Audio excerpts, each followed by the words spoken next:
Olá, pessoal do Entretanto. Estamos aqui para falar, como sempre, das coisas do Brasil e do mundo à luz do direito, para falar de ciência política à luz do direito. Dê o seu like, clique na sinetinha, inscreva-se no canal. Nós precisamos de vocês. Hoje a gente vai falar do que está todo mundo falando, a cadeirada que José Luiz da Atena deu em Pablo Marçal, no debate dos prefeitáveis paulistanos. E vamos falar um pouquinho também da influenciadora e advogada supostamente vinculada ao PCC e sobre os limites da advocacia. Tudo isso daqui a pouco eu já estou esperando vocês.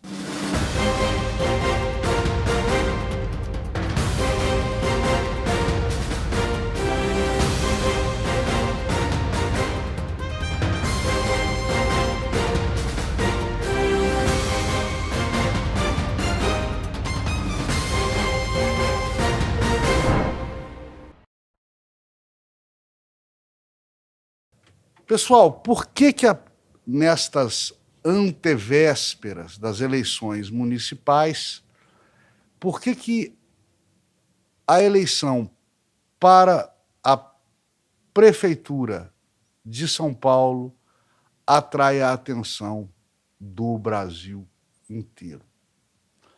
Bom, São Paulo é a cidade mais rica do país. Talvez a mais rica da América Latina. Se o estado de São Paulo se desgarrasse do Brasil, seria um país de primeiro mundo, com PIB, com renda per capita, com geração de impostos e empregos proporcionalmente semelhante ao estado americano da Califórnia. Ou seja, muito rico. A Califórnia é muito rica. Sem contar que São Paulo é uma megalópole, São Paulo é o berço da cultura e dos formadores de opinião do Brasil e talvez a única cidade cosmopolita que possuímos. Andar pelas ruas de Nova York é encontrar gente de outros países, de outras línguas, de outras culturas, o tempo todo e todo o tempo. Portanto, governar o município de São Paulo, ser prefeito paulistano, é lidar com um orçamento que supera o orçamento de alguns estados brasileiros. Um orçamento de bilhões, talvez trilhões, ao longo do ano. E é muito importante ser prefeito em São Paulo. É muito importante para o Brasil ser prefeito em São Paulo. E é por essas e outras que está todo mundo ligado na sucessão da prefeitura paulistana. Também porque nós temos uns caras midiáticos concorrendo, né? Há uma luta dentro da direita entre Nunes e Pablo Marçal. Há um candidato pragmático, também adepto dos holofotes, porque vem da imprensa, é um jornalista de profissão veterano, que é José Luiz da Atena. E há Guilherme Boulos, que hoje talvez seja, em termos ideologizantes, em termos de potencial de votos, o legítimo sucessor de Luiz Inácio Lula da Silva, do lado mais à sinistra do pensamento político ideológico brasileiro. Além desses caras serem midiáticos, eles partiram para um confronto verbal e agora físico, como se viu no último debate entre os candidatos à prefeitura da cidade de São Paulo. Vamos falar dos personagens e dos capítulos desta contenda. Zé Luiz da Atena é um repórter, é um jornalista acostumado ao estardalhaço, é um repórter, jornalista popularesco, com fama de valentão, briguento, de não levar desaforo para casa, de não ter papas na língua. E Pablo Marçal é um bilionário do mundo digital, jovem bilionário do mundo digital, histriônico, que faz tudo que posta e posta tudo que faz. Marçal, que vem provocando Nunes, que também é da mesma direita que o pariu, vem provocando Boulos, dizendo dos hábitos sociais de Boulos, dos correligionários que estão no banco dos réus ou já se sentaram no banco dos réus, de Guilherme Boulos, e que em debate passado, debate anterior, já tinha quase mantido o que o direito chama de vias de fato. Ele e da Atena quase haviam já se pegado, foram contidos por terceiros em debate anterior, quando Pablo Marçal provocou bastante José Luiz da Atena. Agora, Pablo Marçal, de novo, foi ao ataque e falou que José Luiz da Atena não era homem para chegar perto dele, para encostar nele, para desafiá-lo. José Luiz da Atena, que poderia não dar ouvidos às bravatas e provocações do jovem político, José Luiz da Atena cumpriu com o seu perfil. Pegou uma cadeira e deu uma cadeirada no Marçal, que ficou dodói e foi parar no hospital. Até rimou, mas é deprimente. O jovem coaching, Pablo Marçal, coaching do quê? Eu não sei, eu detesto essa expressão. A pessoa é especialista em algo e dá aula de algo. Ser coaching é ser especialista em fruição, em entretenimento, em cultura de massas, mas não quer dizer uma profissão ou uma especialidade. Pablo Marçal é coaching e está acostumado a formar opiniões, está acostumado ao poder da oratória, à programação neurolinguística, ganha muito dinheiro com isso, é um precursor, né, nesse influenciamento digital de nossos dias. Marketing digital, que hoje é o único marketing que há, não há outro marketing. Ele deveria, todavia, entender que homens públicos, ele está querendo entrar na política, homens públicos devem ser serenos para inspirar confiança, calma e paz e segurança ao seu público, ao povo, ao seu eleitorado. E deveria entender que o debate, a conversa, a troca de opiniões do discurso político deve se ater a fatos políticos. Ele, por exemplo, quando fala da dependência química de Guilherme Boulos, que é uma acusação que não se encontra provada, ele primeiro está dizendo de um fato particular da vida particular de Guilherme Boulos. Segundo, que o dependente químico, ele não tem nenhum defeito moral. Pelo menos não pelo fato único e exclusivo de ser dependente químico. Ele é, na verdade, um doente. E não se fala da vida privada das pessoas em um debate político. Há limites éticos que devem ser perseguidos o tempo todo por homens públicos, que devem dar exemplo de honradez. Devem ser iguais à mulher de César, que não bastava ser honesta, ela tinha que parecer honesta. Pablo Marçal se beneficia não só de sua notoriedade, de sua visibilidade, ele se beneficia de uma lacuna na direita brasileira, nos conservadores brasileiros, que precisam desesperadamente do retorno da democracia pendular. O que é isso? A gente já falou muito disso aqui no Entretanto. Hoje ganho eu, amanhã ganha você. Hoje ganho eu, amanhã ganha você. Ou seja, tem que haver alternância no poder. E desta alternância precisam os conservadores brasileiros. Mas ele não vai, Pablo Marçal não vai conseguir se beneficiar disso se ele continuar com esse seu traquejo histriônico de apresentador de auditório, ligado a bravatas, ligado a fanfarronices, ligado a ofensas pessoais. Ele não vai longe com isso.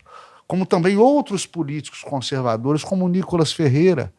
As pessoas têm que aprender que no mundo político se tem que inspirar segurança e não ataques e achaques.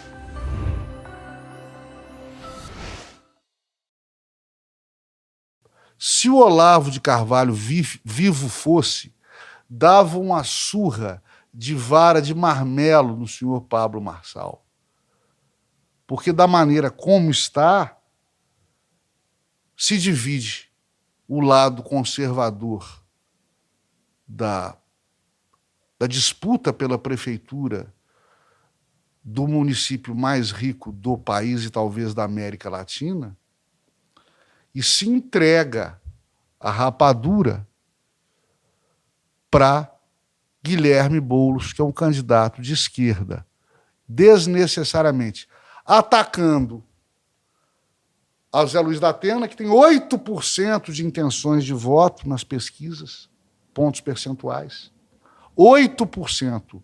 É um candidato pragmático, sem perfil ideologizante, que, a rigor, não desafia a verve ideológica, a paixão ideológica conservadora de Pablo Marçal, que não deveria ser o foco de suas provocações. Portanto, um erro estratégico lamentável. Sem contar que Zé Luiz da Atena tem idade, com folga, para ser pai do Pablo Marçal. Eu sou de uma época, pessoal, que se respeitavam aos mais velhos. Só por serem mais velhos. Era muito comum, por exemplo, uma contenda, uma discussão, uma briga, a gente ouvir, geralmente de pessoas mais sábias e mais experientes, a seguinte frase: cuidado, não faz isso não, ele podia ser seu pai. Eu sou de uma época que se valorizava o respeito ao gênero oposto, aos mais idosos. Cedia-se o lugar em ônibus, em assentos de ônibus, para senhoras, para idosos. Não se batia em homem de óculos, né? Jovens solteiras eram chamadas de senhoritas. Essa é a minha época. Infelizmente, esse tempo não existe mais. Mas alguns limites éticos, acima e além do padrão do brasileiro comum, têm que ser respeitados pelos homens públicos. Zé Luiz da Atena não merecia ser estocado com provocações infantis, provocações desnecessárias por parte do senhor Pablo Marçal.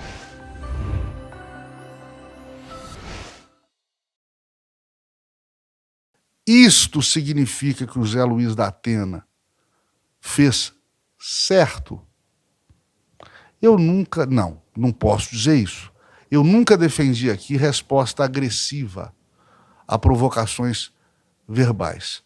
Ações violentas não devem ser defendidas pelo operário do direito, pelo operador do direito, pelo jurista. Nunca, jamais. Mas, à luz do direito, nós vamos ver agora que Zé Luiz da Atena, em tese, poderia responder como respondeu às agressões verbais, ao desafio verbal do senhor Pablo Marçal. Toda Constituição de país democrático do mundo admite o direito da autodefesa do cidadão. Não é à toa. Por quê? Porque o Estado não é onipotente, onipresente, igual a um Deus, que possa estar em todos os lugares o tempo todo, ao mesmo tempo, para defender todos os seus cidadãos. Então, as constituições do mundo civilizado, todas preservam o direito da autodefesa. No Brasil não é diferente.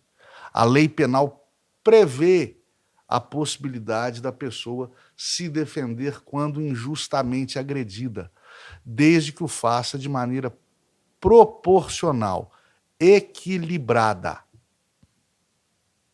suficiente para conter a agressão. É um instituto da legítima defesa. Não poderia ser de outra forma, porque o direito à preservação da própria vida, o direito à autodefesa é um direito natural. Ele tem a ver com a preservação da vida humana, a autopreservação da vida das pessoas. As pessoas se protegerem dos seus semelhantes. E este é um direito natural, é um direito que pré-existe ao Estado, pré-existe às constituições. Desde os homens das cavernas se preserva a própria vida. Faz parte da história da gênese do ser humano. É só porque a gente se defende de agressões é que nós sobrevivemos. Que nós, enquanto espécie humana, conseguimos sobreviver à evolução das espécies, sobreviver à pré-história, da pré-história até os nossos dias. E o Instituto da Legítima Defesa vai buscar lá atrás, nesse direito natural, o direito atual a que a gente se defenda quando injustamente agredido. Só que a lei penal brasileira não diz que esta agressão tem que ser física. Desde que ela seja injusta, ela permite a autodefesa equilibrada, suficiente para conter a injusta agressão. Não necessariamente injusta agressão física. Quando eu era um jovem advogado, nós tivemos um jurista, um criminalista fantástico nas Minas Gerais, Sidney Saf da Silveira, um brilhante tribuno do Tribunal do Júri, muito amigo do meu pai e da nossa família. Eu tive a oportunidade já de trabalhar em processos com ele, aprendi muito com ele, que Sidney Saf, certa vez, defendendo a um réu no Tribunal do Júri, um réu que se dizia em legítima defesa, ele bradou para os jurados, e por que não dizer também para o público, para os estagiários, para os alunos das faculdades de Direito presentes naquele júri tão afamado, eu estava ali. Ele bradou: ninguém é obrigado a fugir de uma agressão. Você pode, por cultura, por ética, por religião, ou até por covardia, fugir. E não vejo por que você deva ser aplaudido ou vaiado por essa sua decisão. Decisão pessoal. Eu fui agredido verbalmente, eu fui agredido fisicamente, mas optei por não revidar, optei por não me defender, optei por fugir da contenda. É uma opção sua, mas é uma opção. Você não está obrigado a fugir. É o que o Dr. Sidney Saf falava. E é isso. É um direito natural, o direito à autopreservação, à autodefesa. E a lei não diz que esse gesto de defesa deva ser somente de agressão física, desde que a agressão seja injusta. Bem, a teóricos e teóricos, a juristas e juristas. A visão que se tem do direito penal moderno é uma visão de que, se de um lado a legítima defesa não deve ser enxergada como uma carta de alforria que permita qualquer reação do indivíduo ameaçado, qualquer reação imoderada do indivíduo agredido, também se diz, se entende, se pensa que não dá para medir os limites da legítima defesa, conforme lembrava o eterno Nelson Hungria, não se pode medir aos limites da legítima defesa com balança de ourives. Ele, ao invés de dar um tiro, ele podia dar uma pernada, um chute, um soco. Ele podia dar só uma facada, mas ele deu um tiro. Ou, ao invés de dar uma cadeirada, ele podia ter só dado um soco. Não se pode exigir das pessoas essa frieza de ânimos para intrincados cálculos mentais enquanto agredidas. Isso não é razoável de se exigir do homem médio, do homo médius. Portanto, quando a pessoa está sob provocação, está sob intenso estresse emocional, ou está, sobretudo, com medo, não se pode exigir dela um acuro, uma perspicácia racional que se exigiria de um matemático, de um físico, de um técnico, na prolação de um laudo, por exemplo. E as pessoas são calorosas, elas são emocionais, elas respondem o mais das vezes com o coração e não com a razão. E é por isto que o gesto de Zé Luiz da Atena não foi entendido como um gesto covarde, e muito antes, pelo contrário, foi compreendido pelo restante da população como um gesto extremo, discutível, um gesto que nós não vamos recomendar aos nossos filhos, mas extremamente explicável. Zé Luiz da Atena é daquela escola antiga, que é uma escola que muitos de nós ensinam aos nossos filhos, que é o seguinte: se não tiverem respeito por você, que tenham medo. É uma escola que, infelizmente, o Pablo Marçal não frequentou.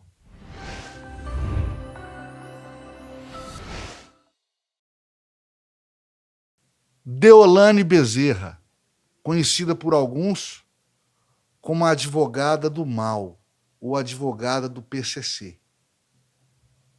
Conhecida por outros como uma advogada. Ponto final? Não, ponto e vírgula. Advogada, influenciadora digital, participante de reality shows e empresária, está por trás de sites de apostas. Isso gera para ela uma visibilidade, e essa visibilidade gera ciúmes na advocacia. A advocacia é uma arte, é uma profissão ciumenta, como dizia um antigo professor meu de faculdade. A advocacia não permite compartilhar o exercício dessa profissão, que não é só profissão, é sacerdócio. Não se permite compartilhar essa profissão com outras profissões, muitas vezes. Principalmente aquelas profissões que são propícias a uma ribalta, a um estardalhaço, a uma visibilidade, e às vezes trafegam nos limites da legalidade, como é a jogatina, por exemplo. Deolane, por advogar para membros de uma suposta organização criminosa, está sendo tida como também membro desta organização. O que pode ser e pode não ser. Vamos primeiro tentar entender os limites da advocacia. É perfeitamente possível para um advogado advogar para membros de organização criminosa. O que ele não pode fazer é trabalhar extra autos, trabalhar para além dos seus atos de ofício como advogado, sacerdote que é do direito. O sacerdócio difere da profissão. No sacerdócio se exige uma postura, a preservação de uma imagem e uma devoção que nem sempre são exigidas em outras profissões. Não digo menos nobres, porque toda profissão é nobre, mas menos exigentes quanto à postura e imagem do profissional, como é a advocacia, como é a magistratura, como é o Ministério Público. Portanto, quando o advogado extrapola esses perigosos limites éticos, ele atrai para si uma visibilidade ruim, e isso pode ter conspurcado a condição legal da doutora Deolane Bezerra, que, todavia, quando solta após presa, foi ovacionada, foi aplaudida por seguidores, por influenciados digitais dela, o que é uma outra característica da doutora Deolane. Deolane também se manifestou publicamente em 2023, há um ano atrás, por exemplo, quando indagada se era advogada do PCC, ela respondeu, olha, sou advogada, sim, de membros do PCC. Todo mundo na advocacia paulista, todo mundo que interessa na advocacia paulista, tem cliente do PCC. A gente não pode advogar para a organização, mas eu advogo só para os bons do PCC. E nisso ela cria uma classificação hierárquica dos seus clientes pelo tamanho da carteira, que também não é muito bem visto. O advogado deve dar o máximo, deve se esforçar, deve se empenhar pelo seu cliente, seja qual for o poder aquisitivo dele. Isso tudo é muito feio, é muito pouco propício à profissão do advogado. É lamentável que tenha ocorrido. Nós ainda vamos assistir aos desdobramentos disso tudo. Para terminar, e por falar em briga, uma frase do Adoniran Barbosa, saudoso Adoniran Barbosa, músico brasileiro, fantástico. Bom de briga é aquele que cai fora. Até a próxima, fiquem todos com Deus. Dê o seu like, se inscreva no canal, manifeste a sua opinião, ela é muito importante para nós.